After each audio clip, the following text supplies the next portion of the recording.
Hello, everyone. Welcome. We are live with another live watch party. Special stream today. We have our channel members. So these are the ones who did hit the join button and joined up as part of the community. So thank you guys for being the channel members. And we're going to talk about, obviously, Cobra Kai Season 5. It's been 1 week. It's hard to believe. 1 week already, but so much to take in that initial showing. So why don't we go through right now? And Joseph, we'll start with you. Just give us some of your first reactions here. Yeah, no, I absolutely love the season.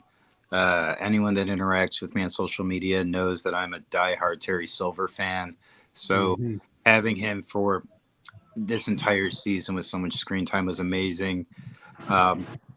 Personally, I just thought, season one, I'm in the camp. That's the best season. That's the gold standard. And if that's the bar, I think season 5 was just right below it. So I was blown away, and I'm really excited to see where it goes from now. Definitely. Cobra Things, our newest member. How did you take this season? I was really excited, especially like that first episode. I was watching it and I was like, oh, it's gonna even get better and better and better from here. Like the first episode just started off and it was really good. Like I feel like the first episode of every season is actually really good. Like I don't know about like season 3, episode 1, but like the rest of them were like really good, and I was just like, I don't know, it was just exciting, a lot of emotions, and I was thinking a lot about like how Mike Barnes is gonna come back and like what's gonna happen with Kenny and Anthony, what's happening with Miguel, Robbie, Johnny, all of that. It was just a lot of mixed emotions and pretty much just excitement. Yeah, excitement, mixed emotions, everything. Swinging around, John, how did you take the season? What was your first reaction?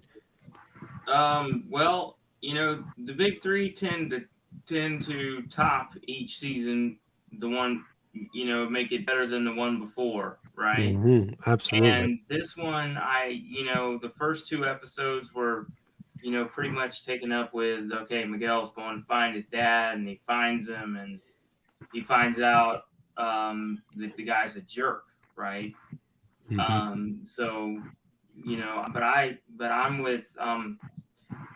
with Cobra Things. And Joseph, I thought it was extremely well done, and the one thing that stuck out to me was the way Mike Barnes was written. I thought that was really, he didn't get a whole lot of screen time, but the screen time he did get, the writers made the most of it. Absolutely. Agniki, what was your first take on the season? Building off what John said, it was good season overall, and I definitely enjoyed most things. There were some things that were disappointing. The first thing that comes to mind when I think disappointing in season 5 was definitely the Mexico storyline for me. It had its good parts, but to be perfectly honest, I felt like it was rushed. I felt like there was a beginning of the Mexico storyline, and then we just kind of jumped straight to the end. It just felt rushed, like they were trying to squeeze it into 2 episodes. I don't know if they had it planned for longer, if it was just going to be 2 episodes. But and then overall, it was just a great season, a lot of great moments, and a lot of great character building and new characters, Mike Barnes and Kim Da-Eun and all her whole team of senseis. Just it was just a great season overall, and the big 3 killed it on this one as well. Absolutely. And Mr. Pat, just give us a few words here. Your first initial reactions to season 5. Well, of course, like every Cobra Kai season, I stay up till 3 a.m. and I watch the episodes, so I'm extra emotional. I feel like staying up that late really tunes in the tears. Definitely came through on that Kreese scene, but I thought that season 5 was probably one of the best seasons overall. Season 4 left me very disappointed with Johnny's storyline. I think it was all over the place. I think for this season, putting a lot of the emphasis on Daniel, putting him against Terry Silver, that was the best option to do because you really can't do that much with Johnny and Terry Silver without Kreese in the picture. Kreese is very oriented with Johnny and Daniel, so it's kind of good to work with the both of them. But with Terry Silver, he works with Daniel as kind of a foil because we see him in Karate Kid 3. Johnny wasn't in Karate Kid 3. So that this whole season, I really felt like it was Daniel's show this season. Yeah, Johnny had all the happy things going for him, but it was put the emphasis on Daniel. And the one thing I will want to say about season 5 that a lot of people haven't been saying is that I feel like that final scene when he goes up against Terry Silver, it really mirrors that dojo scene where he fought Terry Silver, or Miyagi fought Terry Silver in Karate Kid 3 when he kicks him into the mirror and just the overall look in his eyes that he had. So I love this season. I feel like a lot of people have said what I've said over the course of the last week, and we're going to discuss more about it today. But, I mean, killer season. It diverted expectations a lot. It was very good. It was very surprising. Yeah, definitely diverted expectations. It's a good one. So let's go through let's just maybe like take, I was going to say, let's go through a little bit like Terry Silver. Joseph, you mentioned him. You're a Silver fan. A lot of people are. I said in my review, maybe the best villain. So what do you guys think of like Terry Silver in this season? Anyone who wants to jump in? Yeah. They're definitely psychotic. I mean, psychotic. He was putting kids, like he made Tory punch the stone. He was, I forgot what else he did. I can remember. Oh yeah, he kept sabotaging like Daniel and his family, and that was. Sorry, I didn't mean to interrupt you, but what good villain isn't psychotic? Well, yeah, he's a good villain. Just like, I like his good villain. He's just psychotic.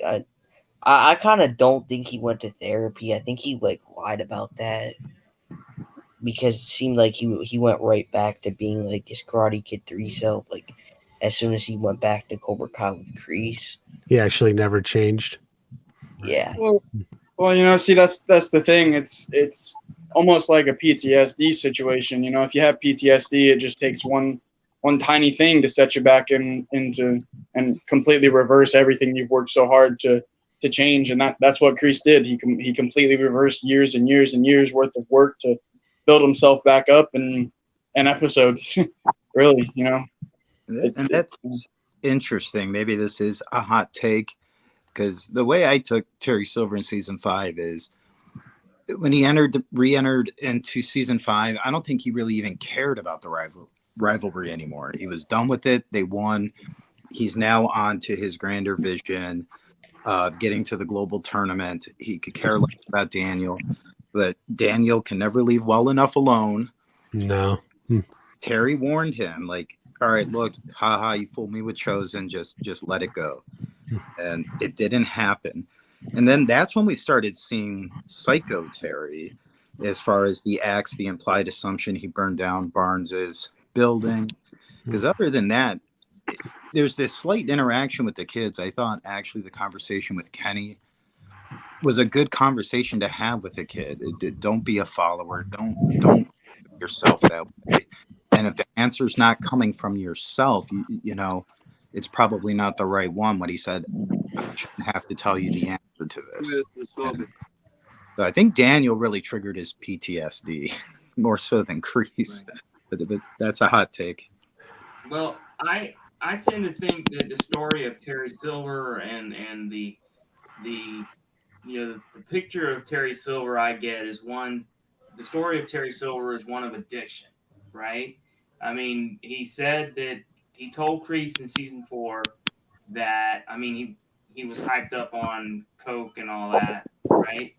And then, he got clean and he got into therapy and he rebuilt his life because he lost Dynatox. On the season 4 DVD, there is a deleted scene where he's talking about how he lost Dynatox and lost half his fortune, right? And he got himself clean. And then in season 4, here comes Kreese, you know, to drag him back into the life of addiction, right? And, you know, so I think Terry fell off the wagon, and I think he went right back in, you know, he was right when he said Kreese is his weakness, because he was leading a fairly decent life until Kreese showed up, and then it all went to hell, right? So I think it was a back and forth. Like, here's the thing, right? In season 5, Terry Silver inevitably gets what he wants, right? He's edging closer and closer to his ultimate goal, which is to get into the Senkai Taikai, right? We find that out in the season, right? But throughout season 4, he really seems unsure of himself. Oh, should I get back in? Should I trust Kreese? And when he's on the side of Kreese, oh, how can we take this to the next level? He's really trying to take Cobra Kai to the next level. And once he starts getting into that same mindset that Kreese is in, that this is war, he takes him out, and he takes everything that Kreese had for himself, and that's where we end up. The whole thing was this season, what if Terry Silver got what he wanted at the end of Karate Kid 3? What if they won the tournament, right? Mm-hmm. So that was the whole thing this season. And now that Terry Silver has that ultimate power again, he's the same psychopath he was when he had all that money. So you got the ball rolling. right. But, you know, I wonder, though, you know, with Terry, I mean, because, you know, he was in the first season of Cobra Kai, we find out that Cobra Kai was banned for life, and Silver and Kreese are personally named as the reason for the ban, right? So Johnny goes in and he gets that undone against Daniel's wishes, and then he goes to the tournament, and Johnny largely gets them to behave themselves. He ends up winning it with Miguel, and then you know, Kreese comes back in and steals it from him. So, you know, and then here comes, you know, then we go to season 3, Miguel recovers and so on. And then at the end of season 3, Kreese is talking about, well, I'm going to go get reinforcements. He calls Terry, and Terry hangs up on him. He goes to Terry's house, and Terry starts off by saying, what do you want? You know, and then, you know, Kreese tells him, and he gets him into this whole big discussion about what happened in Vietnam and how they were spit on and all that when they came home and stuff. And then they go into this whole thing, and Kreese kind of chastises him and says, you may believe that you're finished with all that, but the Terry Silver I know, blah, blah, blah, would have kicked old Four Eyes back there for calling Cobra Kai adorable, right? And then there's Terry coming into the dojo later in season 4, and he says, why couldn't you leave well enough alone? Why did you have to dredge this up? Blah, blah, blah, blah. So I don't know if Terry really wanted to do it, but when he fell back in, he was all in. It's kind of like a light switch, right? Like he, right. You know, he thought he was out and he had his own life, but once you sort of start the match, you know, it just keeps going. Here, April Terry said something here.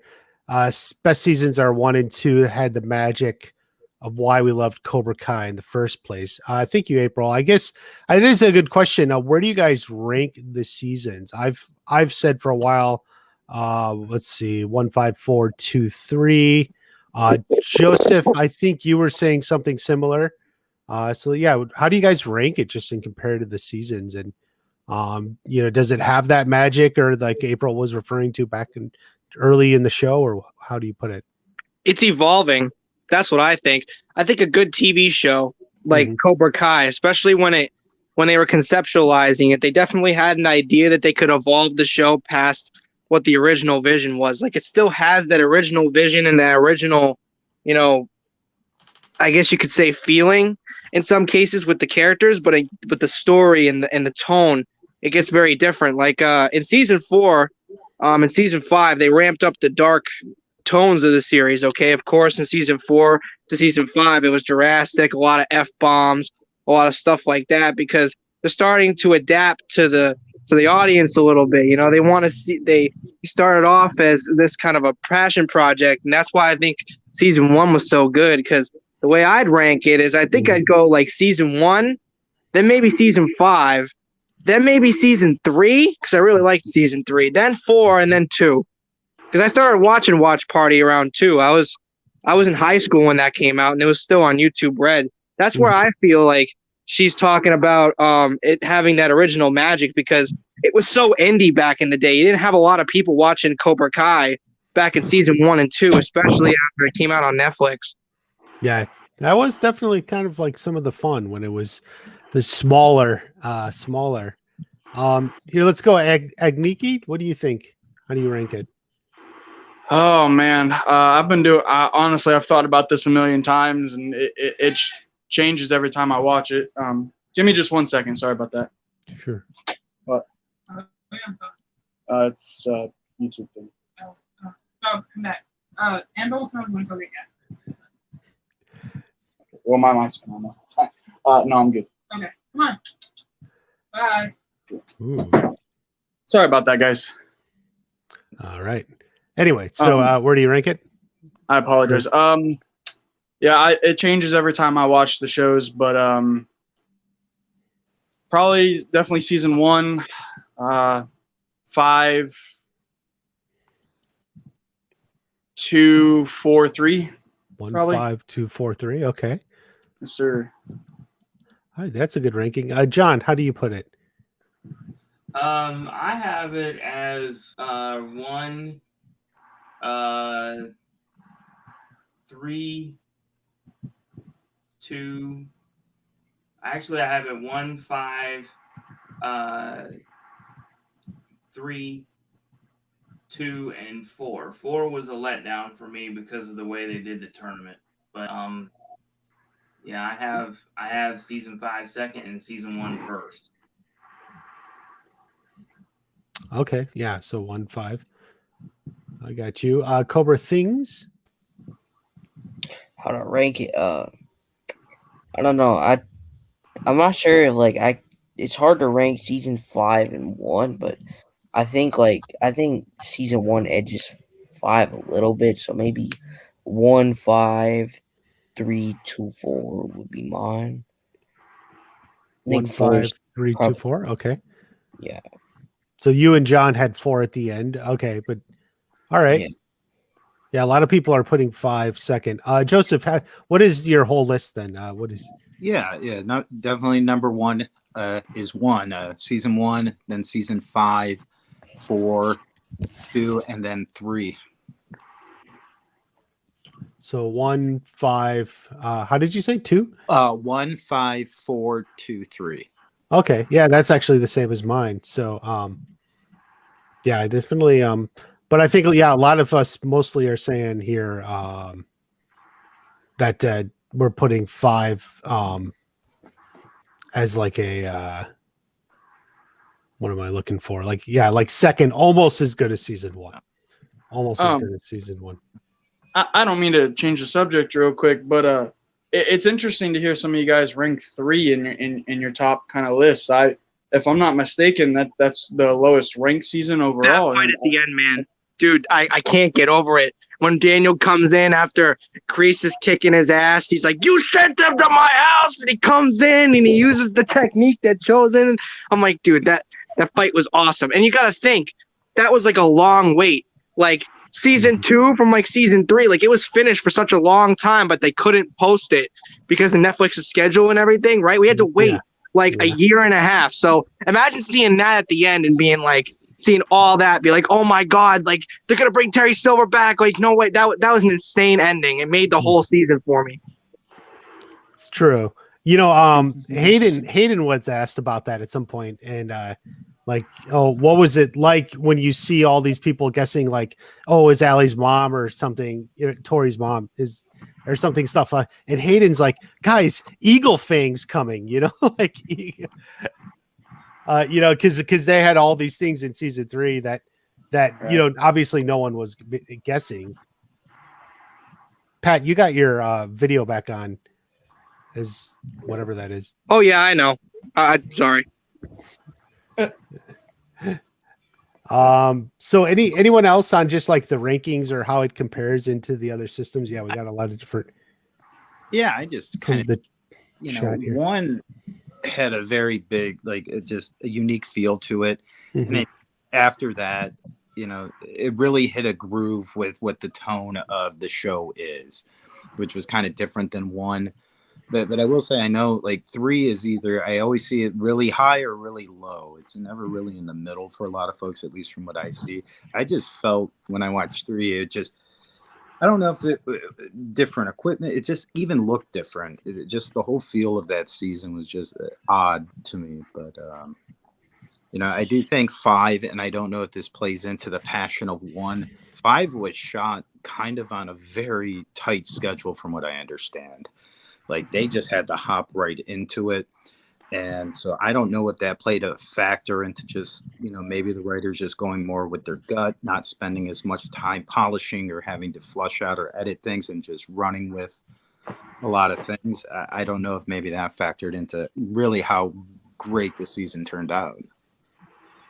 Yeah, sometimes doing a little bit by the seat of your pants, can actually make a little bit better product. Yeah, certainly it was the writing of it. They didn't have as much time to plan things out beforehand, so they were still writing it while they were in production. So normally they've finished that part of it before they go start shooting. So that's pretty impressive. Not even gonna lie.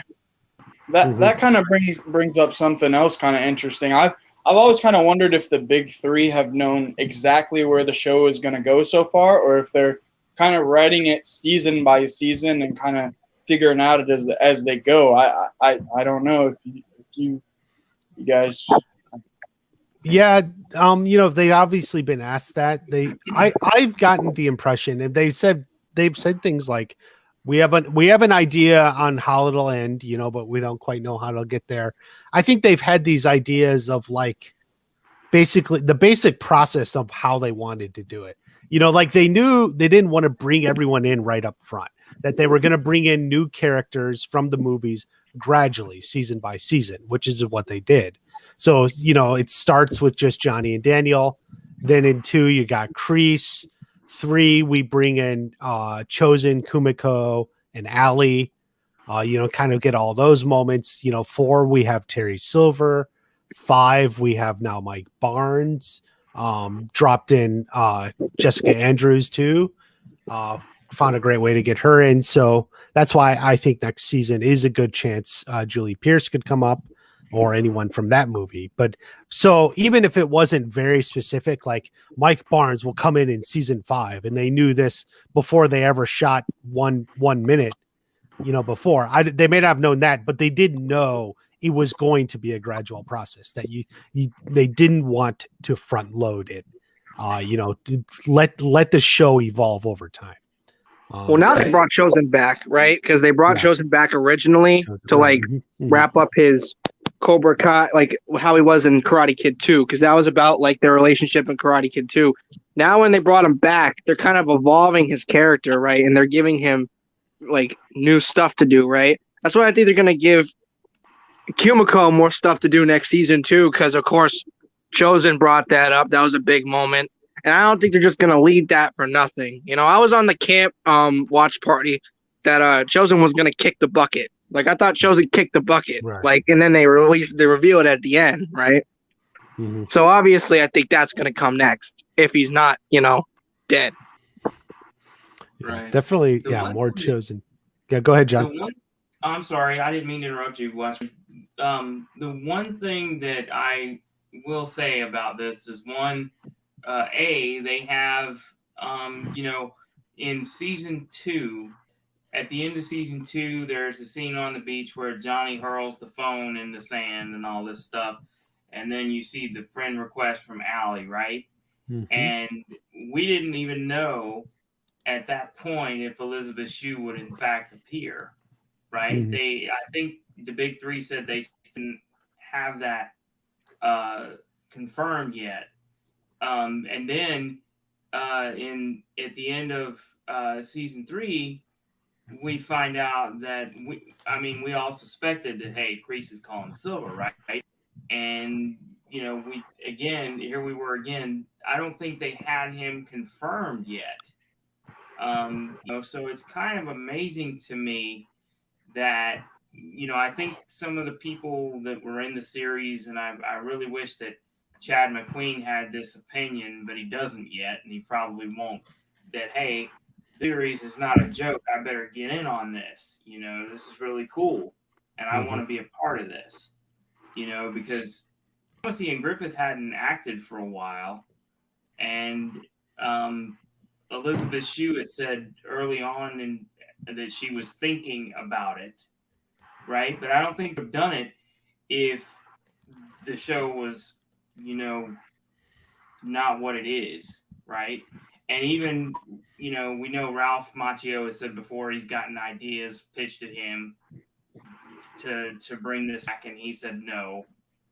And these guys kind of convinced him and Zabka to do it again, right? Yeah. I mean, basically, you're right. I mean, they weren't like in a position, even if they were planning to bring Ali back, like they couldn't quite sign the actor because they themselves technically weren't even like renewed for the next season. So all they can do is sort of set it up and, mention to Elizabeth Shue or whoever, hey, we'd love to have you back if it happens. And, and they don't know when either, at that point when they're writing it and shooting it. So, they do have to kind of leave it all up to faith. I do think, if you listen to Sean Kanan's interview on Cobra Kai Companion, he was talking when he was shooting this, he was very, very busy. He had 2 movies and his other TV show, and I think even another show. He was back on the soap opera, all going last year. So like this kind of dropped in the middle for him, and I don't know if I think it may have influenced how much he was in the last fight. That's my own speculation because he just wasn't available for a bigger fight scene. So that's why Mike Barnes kind of gets taken out like right that. But yeah, I mean, those are obviously the real world things that come up. Gerald is asking, Hilary Swank has a new show. Will that be an issue with scheduling? Probably not. I mean, it depends on the show and everything. Alicia Hannah Kim. So, Kim Da-Eun. So an interesting fact about her is when she got the part for Cobra Kai, she had gotten another part on another show that I forget what it's called. I think it's a Netflix show, something else like earlier that day that she accepted. And then Cobra Kai agreed to work with her for scheduling. So she actually got 2 parts on the same day. And then she was taking off to the city to go film the other show. So she was actually flying back and forth. So they will do that for people. They've done it for Peyton List a lot too, flying back and forth and everything. So, it obviously depends on the show, but, they can work with it. So we've talked about some of the other stuff. Let's come back to some of the characters. I think that I've thought the 2 highlights, this season were Terry Silver and Daniel LaRusso. We've talked Terry Silver. Let's talk Daniel now a little bit. Anyone want to just chime in on what you reacted to Daniel and in his sort of story this season? I don't want to prompt anyone. I think he was all on his own to begin with. And, because, it seemed like Amanda didn't believe him when he told her, Silver's really, sick in the head, right? He's really out to get people hurt. And, she kind of didn't believe him. And it kind of made me think, well, geez, didn't you hear anything he said? Because we all knew Terry Silver was what he was and he, whatever. But then she, she goes to Ohio to see Jessica and sees the light after Jessica tells her, wait a minute, give him a break. I know this guy. He was doing this, that, and the third, And I think Daniel, until Daniel got his footing under him with that, then, he was in a really bad place because Silver beat the hell out of him and he threatened him and he did all this stuff. And Daniel wasn't handling it very well. even with Chosen there, and he went off on Johnny too. And instead of up and knocking the hell out of him, Johnny said, "Hold it, bro. You're taking off on me. So something's up here, you know." So even Johnny had to talk him down. I thought it was high time for that, and I'm glad they did it. He was getting reckless. Like, of course, like as Terry started to break him down, because of course everyone knows, like, if you fight, like one of the biggest things about fighting is mentality. That's what they say about balance. Balance in the mind is going to win you the fight. It's not bullshit. You know, if you go in with emotions and you're angry and you're going to lose the fight. It's just going to happen, right? So when one of the things that definitely exemplifies that is when he gets the number for Silver's lawyer. He just straight up calls him. And of course, because of that, Mike gets his store burnt down because Terry knows that he has that contact. He's the only one that would know. So him making decisions like that gets people close to him hurt. So that's when he has to realize, like, I gotta fight him like the way I would. Mm-hmm. Yeah. I mean, at the beginning of the season, I think Daniel was off balance a lot. He had to shut down his dojo. He pretty much well, I wouldn't say lost all his students, but they were pretty much lost, I guess. And then he had Silver just what's it called, sabotaging his life pretty much, making Amanda mad at him, making Amanda not believe in him, burning down people close to him, close to his stuff, and just he was completely off balance at the beginning of the season. But I think towards the end of the season, he started getting better, and then he finally beat Terry, and that's what rised up for him. That was pretty much Daniel's arc. I really enjoyed Daniel's story this season. I really did. And, we all know Daniel's characteristics as a character, the hot-headedness and the losing balance. And the way I kind of saw it was almost at the beginning, he had the little brother syndrome where I can pick a fight because my big brother's right behind me. So I'm going to run my mouth.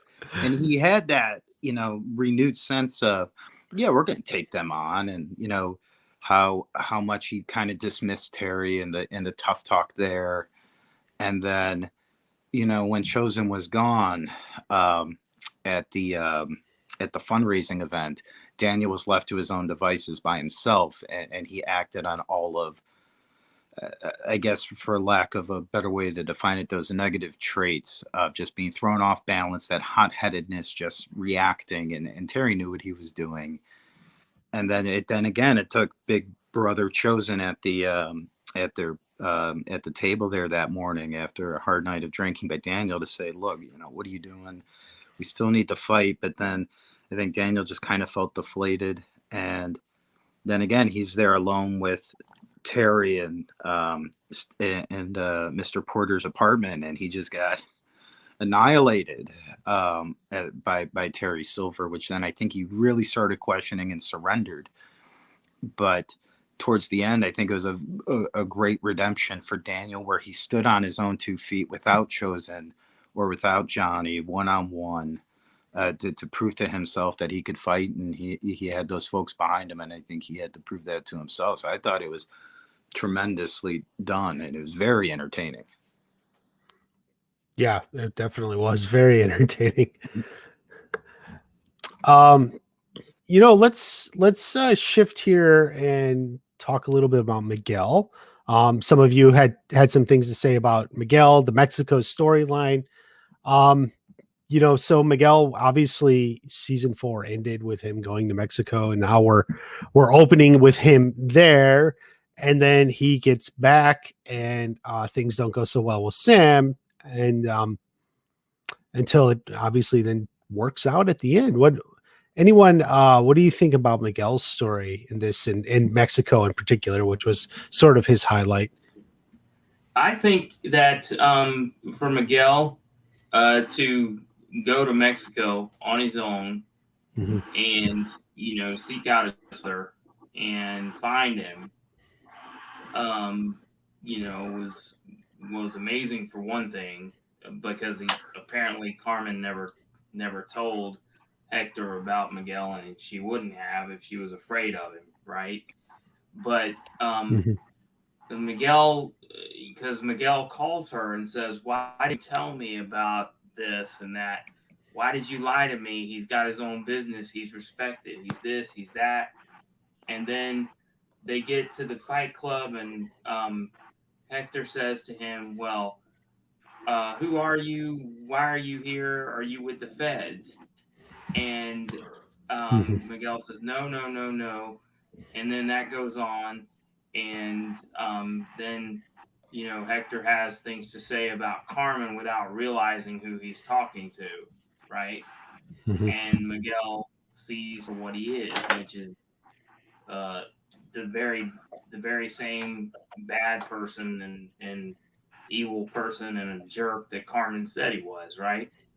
So it was probably very eye opening for him, and it probably caught him a lot with Sam or whatever. But he probably learned a really hard lesson in that.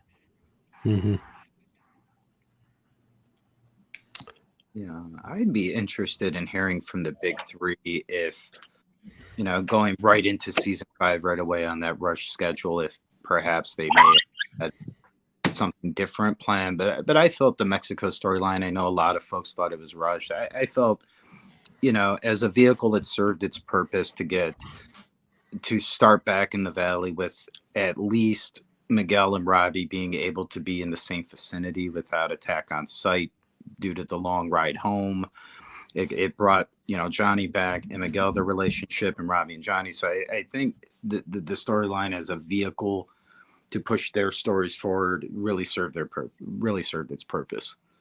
Yeah, it did. It certainly brought Johnny and Robbie together.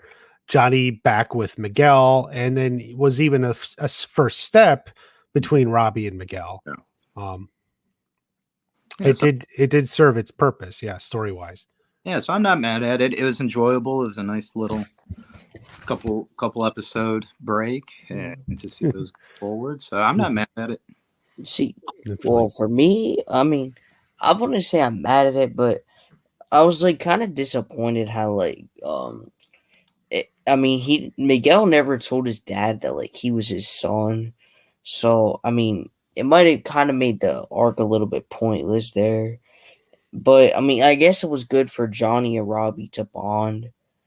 But like for Miguel, on Miguel's side, like I think he should have like told his dad in some way or somehow that like he was his son. I feel like that just kind of made the arc pointless, and I was expecting more from it, to be honest. I was expecting there to be more of a story for like maybe like the first 3 or 4 episodes. And they were kind of missing like a fight between Johnny and Miguel's dad, because I know like everyone was like looking forward to that, and I thought that was gonna happen. And like it was just kind of like it just seemed like rushed, because they didn't put any time. Like how Johnny and Robbie found him, they just like he walked out the door and boom, there was Johnny and Robbie in the car. Like I feel like that's just kind of coincidental. It's just, I don't know. I feel like the arc was like kind of what, like probably the worst thing of the season. Like I'm not saying it was bad, but it was probably like the weakest part of the season. Left you wanting maybe for more. Yeah. Okay. Yeah, I was really disappointed that Miguel did not find Mike Barnes and was like, "Daddy," and that's what I was waiting for. Yeah. Agniki, do you think about Miguel in Mexico or? As usual, Miguel's storyline is a lot of the focus of the show. Because in retrospect, he is kind of the main character. He's the first character we see in the entire series, and his Mexico storyline. I think I said it earlier, but it was a little disappointing for me. It felt rushed getting to a point, but overall, it ended it ended in a way, I suppose. You know, it ended the way it. I think it ended the way everybody thought it would. Johnny finds Miguel. Miguel realizes that his father's a bad guy and comes back.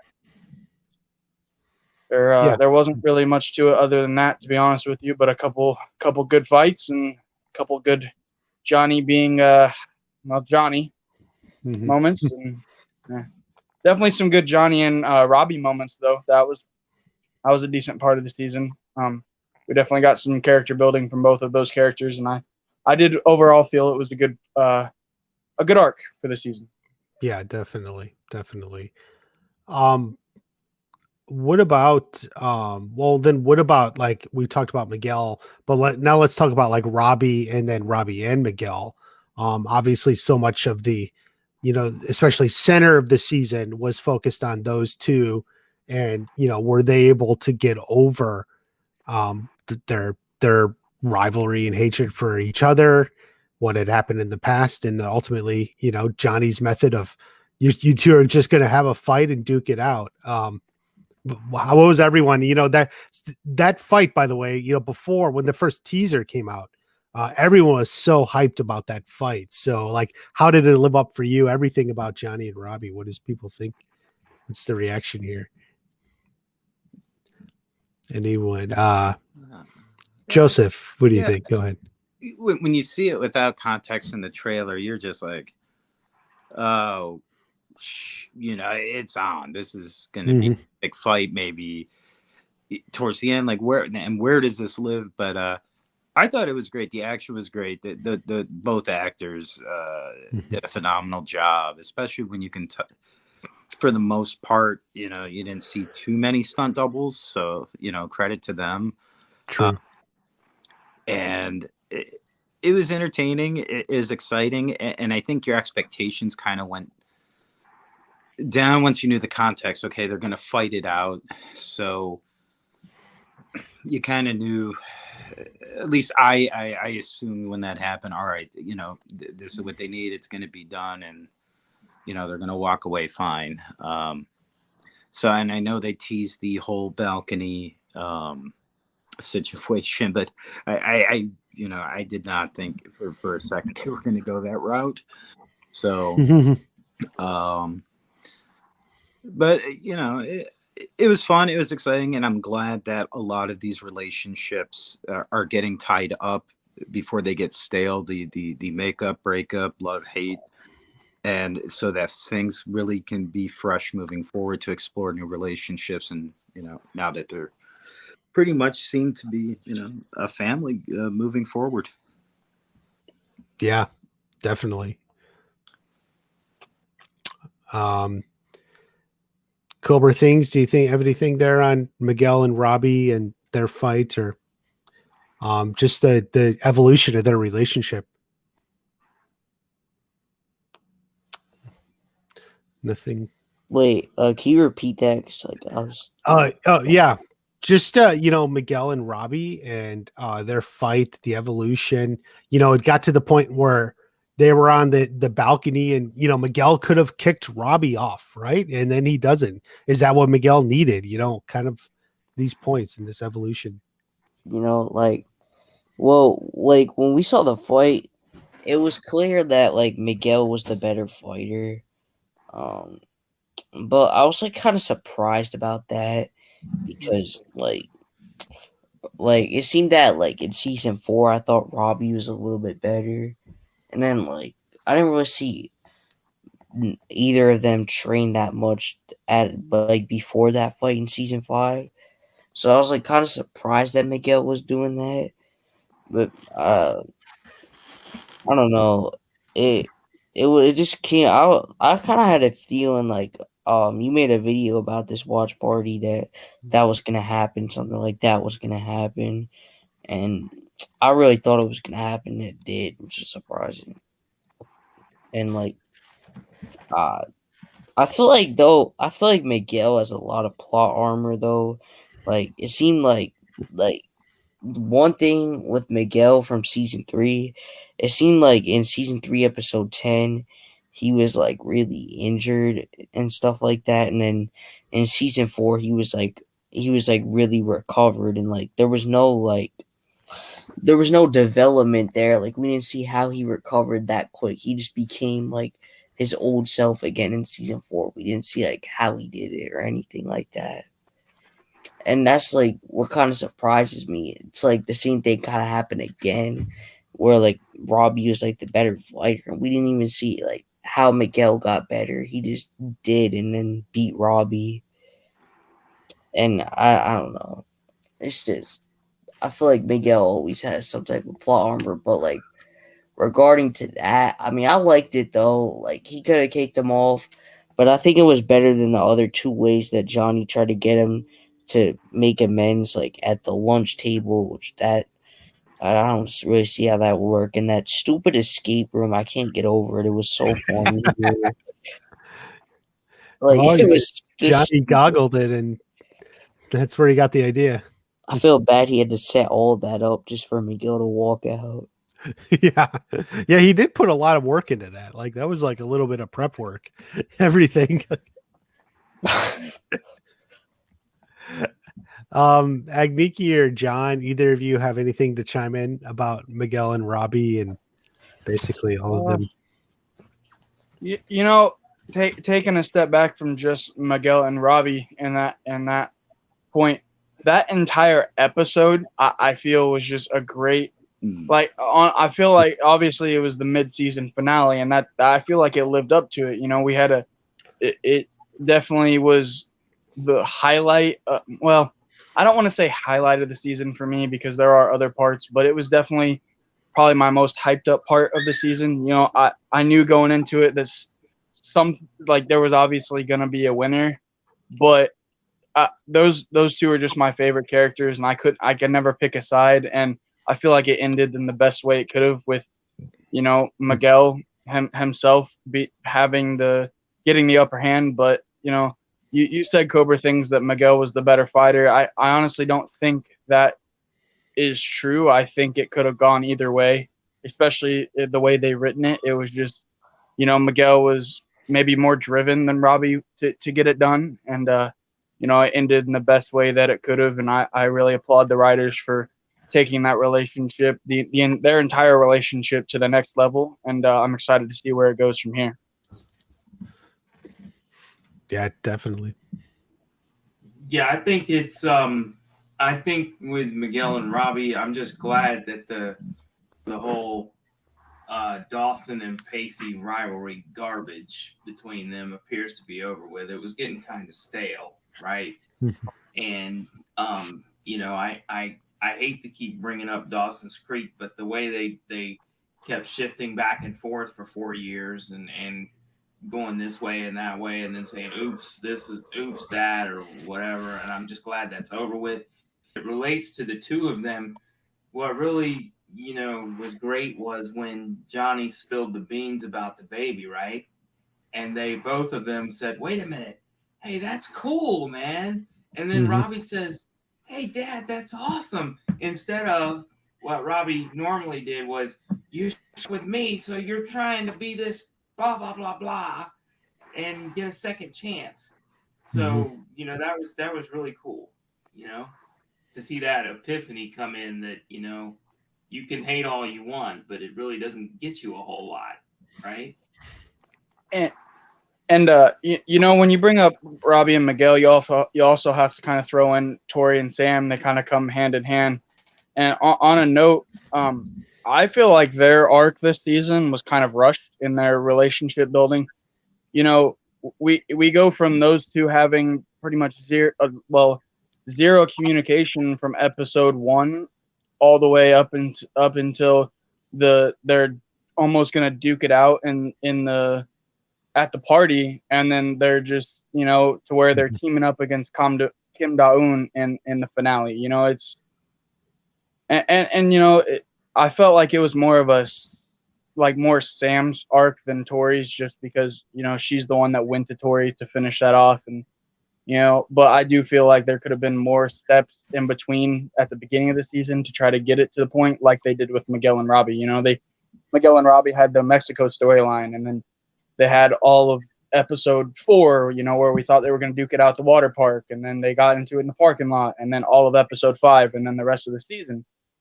Whereas, you know, Tory and Sam had, you know, episode 7, and then the rest of the season. So, Was it even episode 7? It was like, I think it was episode well, 9 is when she 9. gets her. Yeah. Yeah.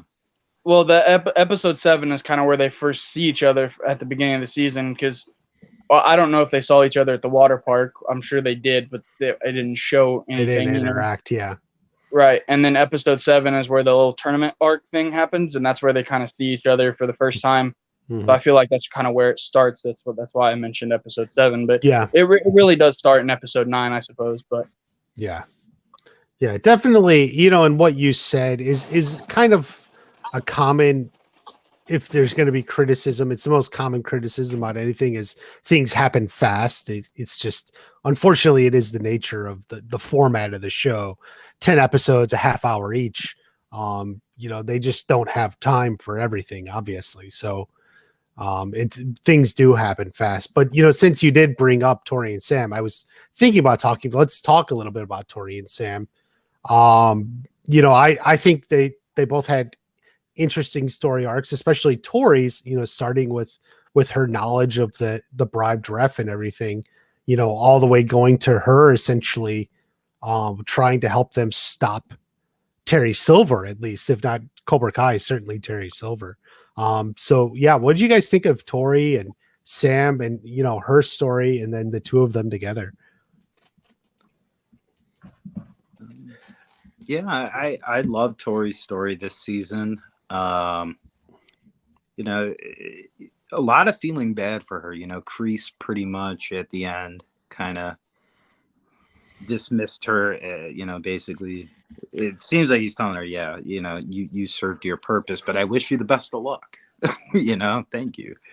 But this torn conflict of, you know, she admits she's afraid of Terry, like just everything has just gotten so bad, and I'm still trying to figure out the motivation, and I got many rewatches, but it seems like why she is staying in is all for Kreese, to expose Silver. Other than that, I don't know what the motivation is for her to be doing all of this. Unless I completely missed something. But and then her and Sam reconciling, or I think there are a lot of the fans that want everything with a neat bow and everyone to love each other at the end. But if they can tolerate each other, I think that's a victory. And you know, that may be what their relationship is. It didn't. I think Sam realized some things, but that's not going to compel her to be best friends with Tory by any means. But maybe understand it, and at least they can coexist in peace. But Sam's arc, you know, trying to figure things out for herself.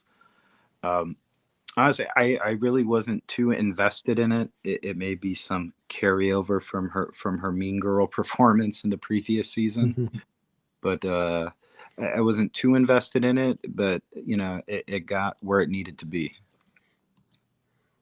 Certainly, yeah, it definitely seemed to get where it needed to be. Yeah, go ahead, John.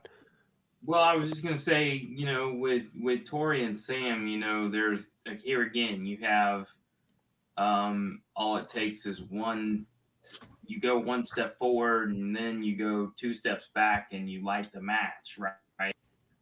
That's how it's been, you know, with them is, you know, you think you might be getting to the end and then it all goes to hell, right? But now we have this.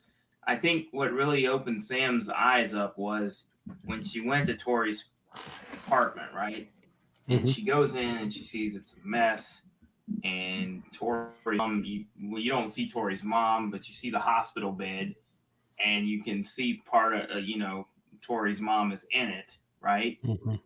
So now Sam's like, you know, holy crap, you know, my mom wasn't lying to me when she said some people don't have it as good as me, you know, because Amanda told her in season 4, you know, not everybody has as easy as you, and you need to get that through your head.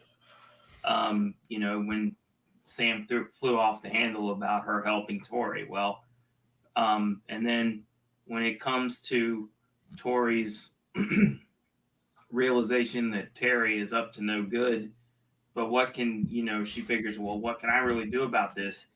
The watch party, am I though, was she actually a sensei adjunct, let's say, at the dojo? Tori? Was he paying her? Yeah, Tori. I thought he would. It didn't seem to indicate that in the show, but it looked more like he was trying to direct her to that path. He's saying take on bigger roles. You'll be the future of the dojo. I got the impression like he was trying to train her to be a sensei. Like when they were at Right. Topanga, and then they're there, and he introduces them, and he's like, "Nichols here with me," and then Sensei Kim wants her to stay, but like I think I got the impression he was leading her down that path. She just wasn't fully there yet. Right, and I mean, I guess she started to get weary of Terry because she knew about the ref, and he found out she knew it, and when he found out she knew it, she probably knew her days were numbered then. When Terry finds out that she knows about it, he has to make sure that she doesn't blab to Daniel or somebody, right? So she wasn't really sure what he was going to do. She was probably scared out of her wits. And then here comes Kim Da-Eun, who's a female Terry, talking about, okay, go punch this pipe thing with this stone in it. And I'm thinking, this woman's nuts, right? So I think Tori did a lot of growing up, and there's probably still some to do, but I think both her and Sam probably are past their "I'm gonna kill you every 5 minutes" kind of thing, and I'm glad of that. Yeah. Cobra things. Did you have anything else to add or anything? About Tory and Sam. Yeah. Yeah, I mean, not so much about this, but like, I don't know. I think it was cool, like how they are kind of like frenemies. I mean, I wouldn't say they're friends, but not like enemies. They're like in the middle. They're mutual. I like how they were fighting off Kim Da-Eun in the last episode, and like, I don't know. Finally, we got to see Sam like finally learn her lesson, so she's not just using daddy's money everywhere she goes, and she finally sees what it's like to like live tough, like how Tori lives, and like that's pretty much it. That's it. Yeah. Could I ask you, Watch Party? Because Sure. and maybe this was lost on me, and I gotta rewatch again for the third time or fourth now. But so Tori's motivation really was it that loyalty to Kreese that compelled her to stay in Cobra Kai and take that kind of physical and mental abuse from Kim Da-Eun, or is she still torn about what Terry's putting in her head? Or a combination of both, because it seems like once Kreese was done with using her as a pawn, then she's like, all right, F this. I'm gonna go to Sam and let her know what happened. Yeah, definitely initially it was loyalty to Kreese, which is why she was staying there. At the end, I think when Kreese was ending them working together, he was telling her, stay there, do what's best for you, right? So that's what he said to her, and I think that's kind of what she was still trying to do. Like, even though the last, she was mad at him, but like the last thing he was saying is stay Cobra Kai, let be the face of the dojo, do what's best for you. And so she was still there, even though she had more and more doubts about it. And then when she realized in the tournament qualifiers, whatever you want to call that, like the ref was paid off again. It was getting to be too much for her. So she had to, just sort of drop out. So yes, I think it was even after Kreese ended their collaboration, his last words, the thing he told her is just stay in Cobra Kai. So I think she was trying to still tough that out, until eventually she had basically was done. And then, when Sam came to her, then suddenly an opportunity presented itself to maybe help them take down Cobra Kai. That makes sense. So what do you think about like Kenny versus Hawk is very controversial. So those things I got a lot of comments about that. So the Kenny storyline. Right. I thought Kenny, Kenny's lucky he didn't kill Anthony when he kicked him into that pool with those inner tubes on his all over him. Because if you look at that scene, Anthony comes in the pool dangerously close to the barrier, right? Mm-hmm. And he could have hit his head. You can kill somebody, with that. So. And on top of that, he could have drowned to begin with because of the way those inner tubes were draped all over him. But I think Kenny, we see in season 4 at the tournament that Anthony tried to apologize to him, and he wanted nothing to do with it. And I think Kenny carried it way too far, and he might have realized it when he silver punched Hawk or whatever that was, and he and what he did with that, he might have, because he looked at him, he's like, oh crap, did I go too far, right? So I think Kenny may have realized that Robbie wasn't lying to him when he said, okay, this is not the place for you, right? Mm-hmm. But I think he still has a ways to go, right? I don't think he's going ways to go. Yeah. I think Kenny has been, Dallas has just been this tremendous addition to the cast. His character arcs.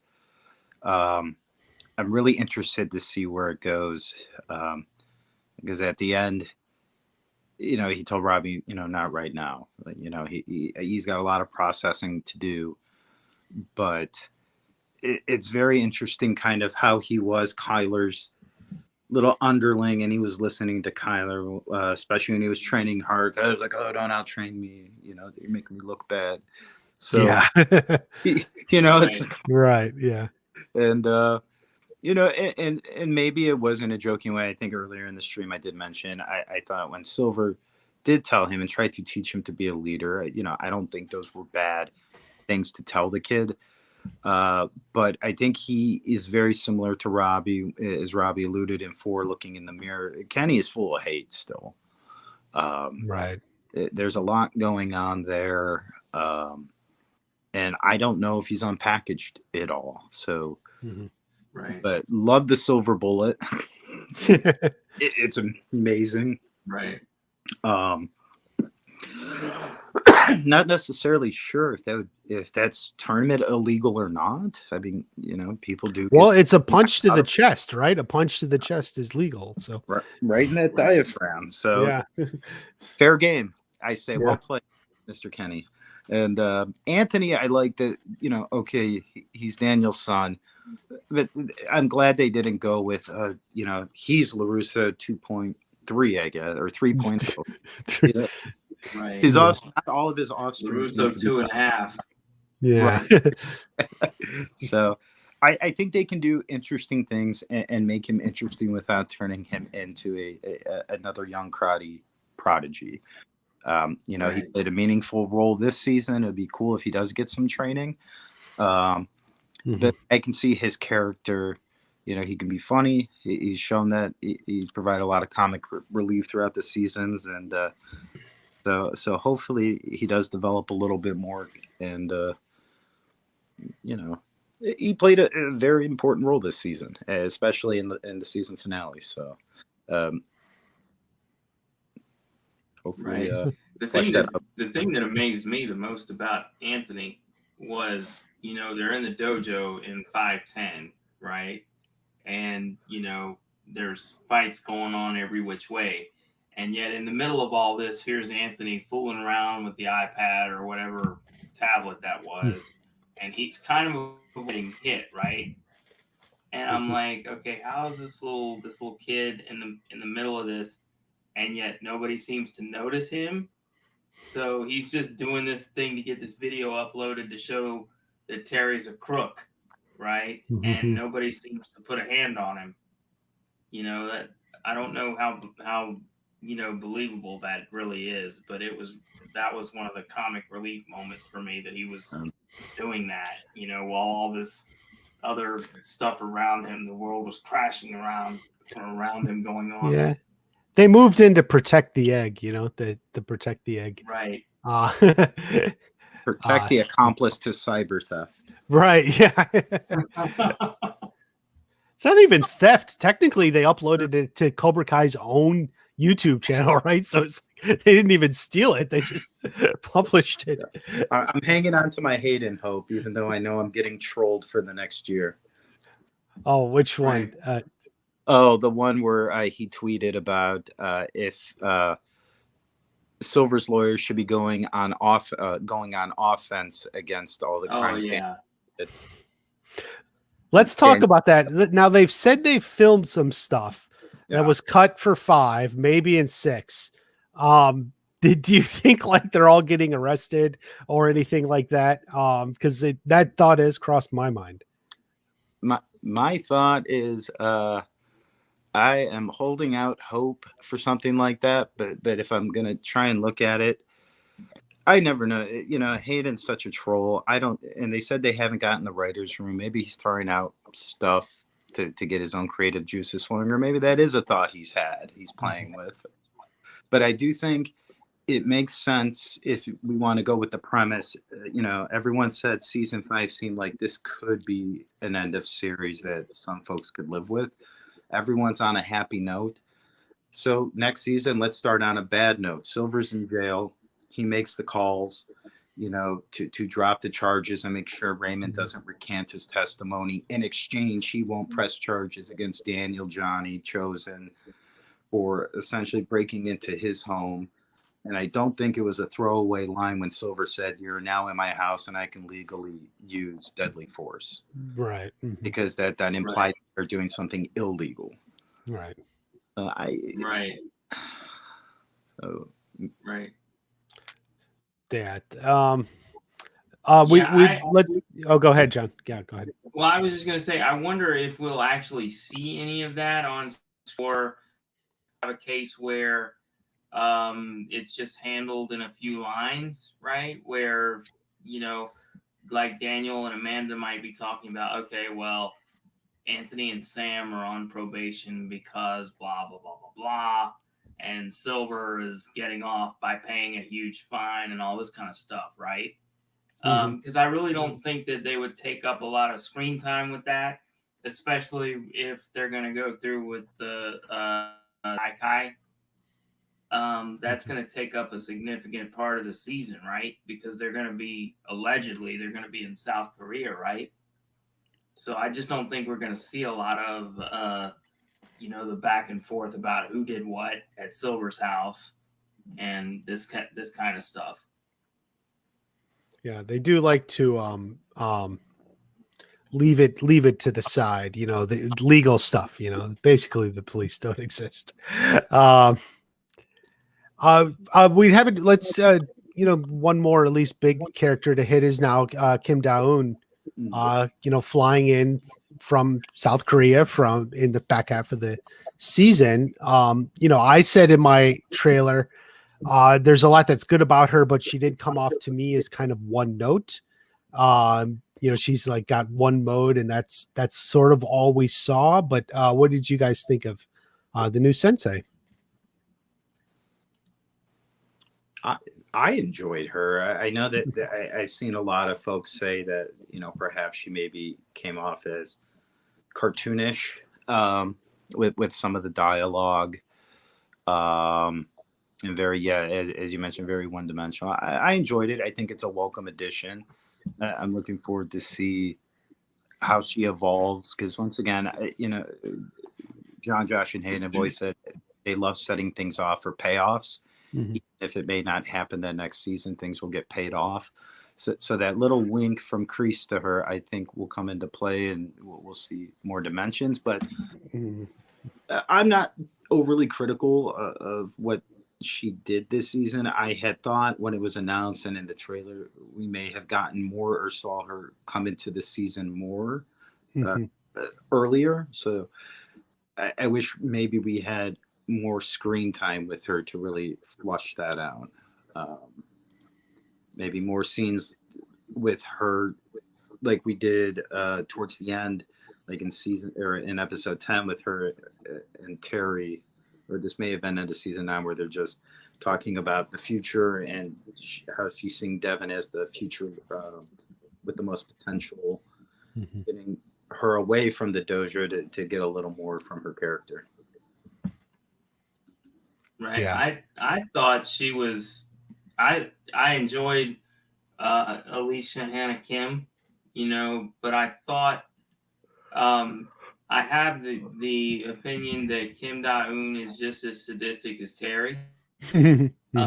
And I thought that before the whole stone incident. I thought she was nuts going around hitting people with that kendo stick or whatever the hell that was that she was smacking them with, Those things. and Bamboo making them, stick, yeah.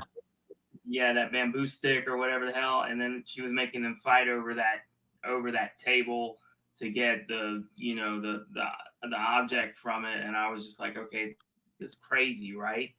And then, but what I did enjoy was she was pointing out that, okay, in America, karate might be taught this way, but where I come from, it's a whole different ball game, folks. You're in the big leagues where I come from, right?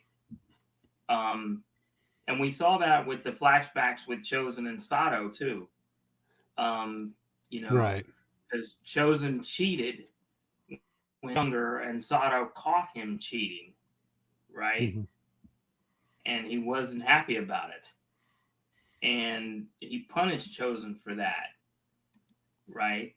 So, but overall, I thought Alicia Hannah Kim and Kim Da-Eun were a welcome addition. I do wonder what they'll do with her in season 6 with if they're even going to have this tournament thing. I think they kind of left that hanging out there.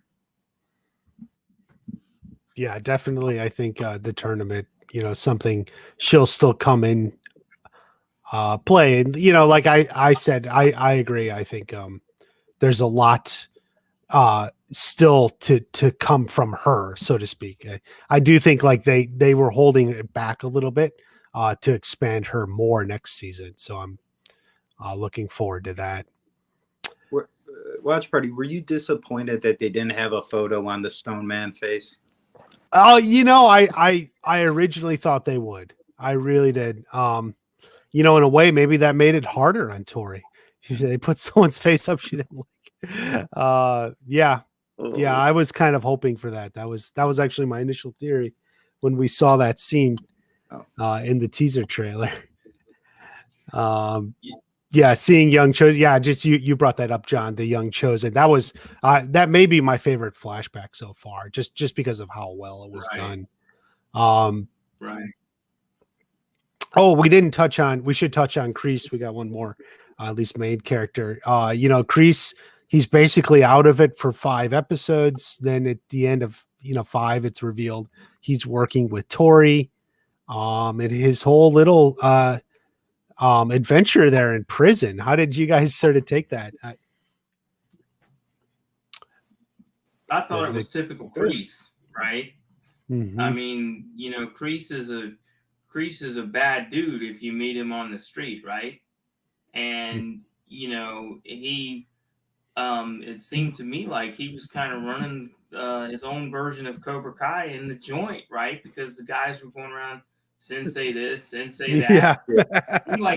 seemed like he was running his own show in there, Yeah. So I thought that was kind of cool, and I made speculations about it in a couple of your live streams Sunday live streams, Watch Party, where it seemed to me that Kreese was running his own version of Cobra Kai in the joint, and it certainly seemed like that. Mhm. I thought it was really well done with him. I'm not so sure that the part at the end where he's walking out,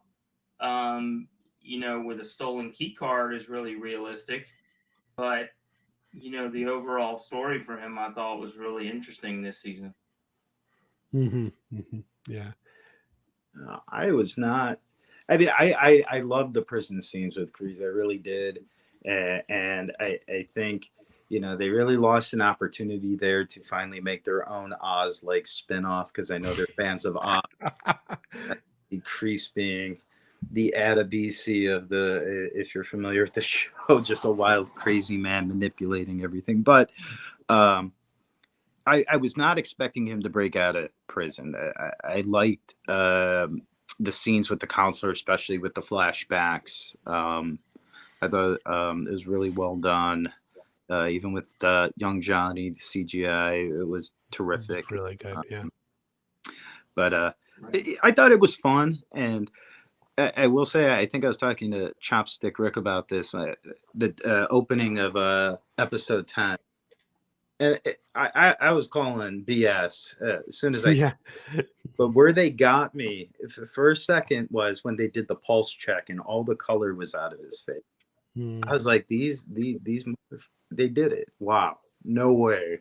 No effing way. So, but yeah, the prison escape, I was not anticipating that. So now that's like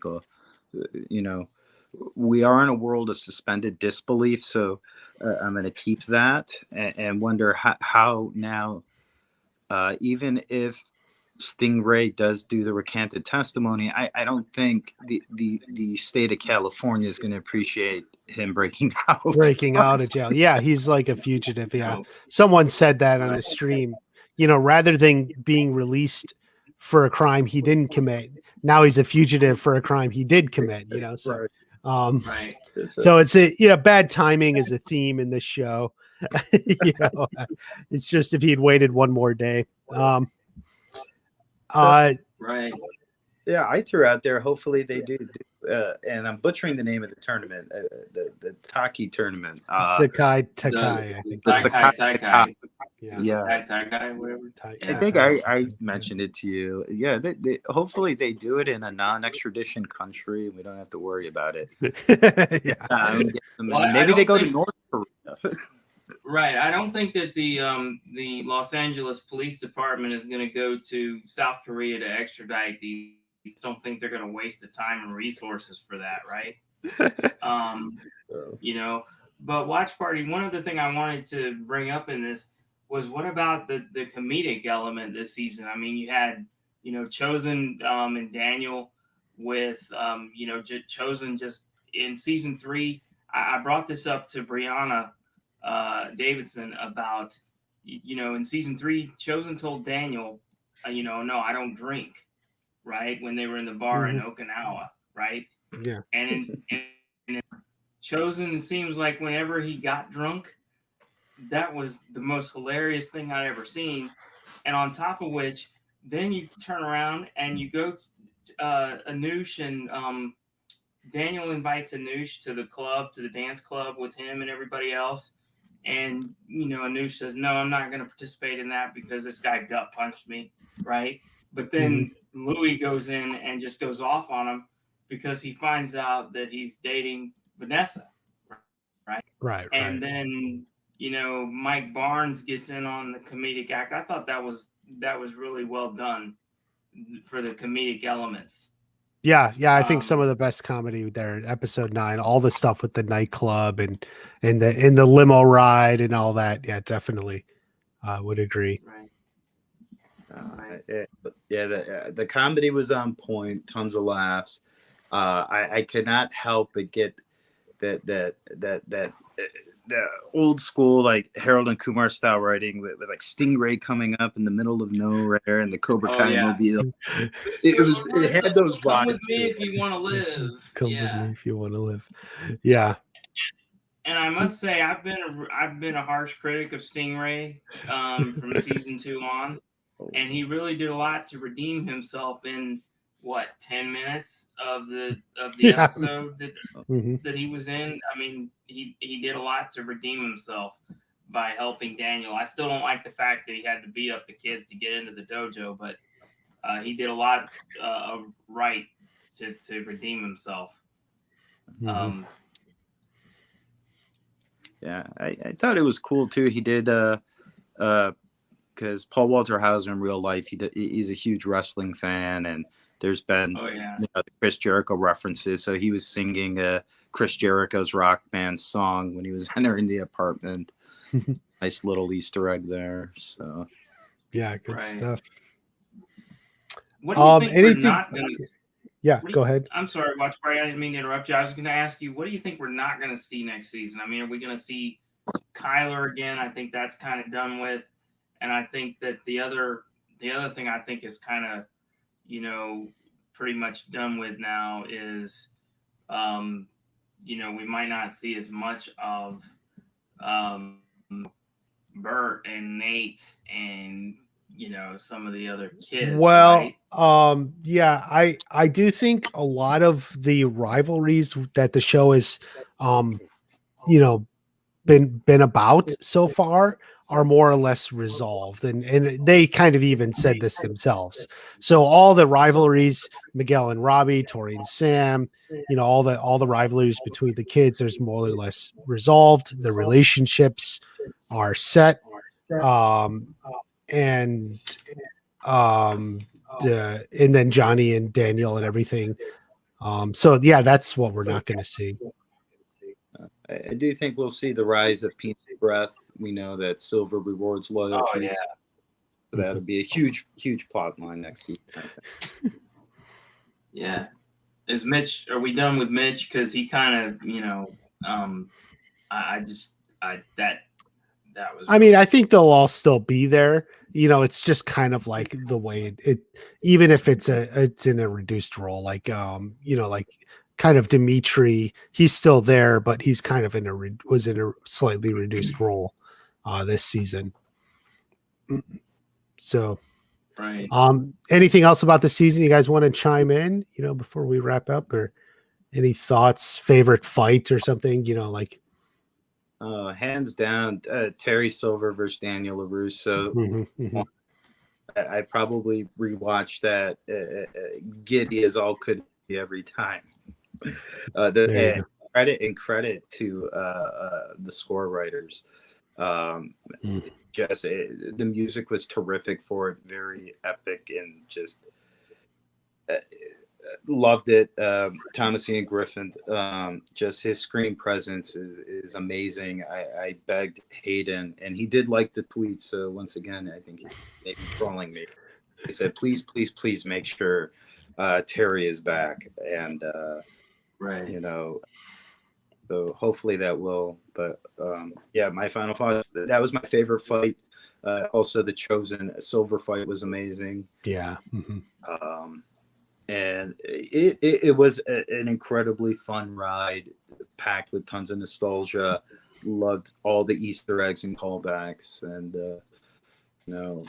I'm hoping the wait is coming. I experienced the transition wait of about 18 months before, so hopefully it's not as long. Right. The vibe was badass and just kicked ass. Definitely. Right. Definitely. I thought that there were two things that kind of stood out to me in this season. One of them we haven't really touched on was the fight between the skirmish between Daniel, Chosen, and Mike in the furniture store, because Chosen thought that Mike was starting in on Daniel again, and Daniel had to say, Yeah. No, he's actually with us now, dude. We're over that. But then the scene where Chosen is sitting out on he's sitting on the couch, and he says, "How much?" And Barnes says, $1,200, but for you, $2,000. And $2,000. Anyway, and the other thing I thought was really, really kind of hilarious was the scene where Amanda and Sam and Anthony are with Jessica in the bar, and they run into Elizabeth Ann Rooney from Karate Kid 3, who's the responsible party for the headless guy picture. And then finally shows up. yeah, and then they get into a bar fight, right? Mhm. Amanda, can't seem to escape fights somewhere. Right. Yeah. But yeah, and that's actually just a great moment. It's like there's just so many amazing moments in the season, in the show, but in the season, it really is almost impossible to just sit here and cover it all. We could just go and go shot by shot if we had to, but yeah. The Jessica Andrews, Mike Barnes, there's just so many callbacks, so much great. I think, that's what makes the show special for so many people and why so many of us just love it so much. Right. So if you guys don't have anything else, I do want to thank you for being channel members. Thank you for everyone in the chat, hanging out. You can be a channel member. You just hit the join button. If you close the chat or something, you'll see it there. It just helps support the channel, and I try to give back to the members, and however we can. So we're gonna end it there. We'll be back Sunday, the regular stream, and just a note, I will be on Cobra Kai Companion. We're gonna start episode recaps. That's the podcast. You can look it up for wherever you look up podcasts. And I got more videos coming out. There's some videos out. I did the review and a couple short ones. I'm going to try to get to a little bit longer ones next. So there's a lot more coming. Thank you, everyone, for stopping in on a Friday night. Have a great day. I will see you all back at the next watch party.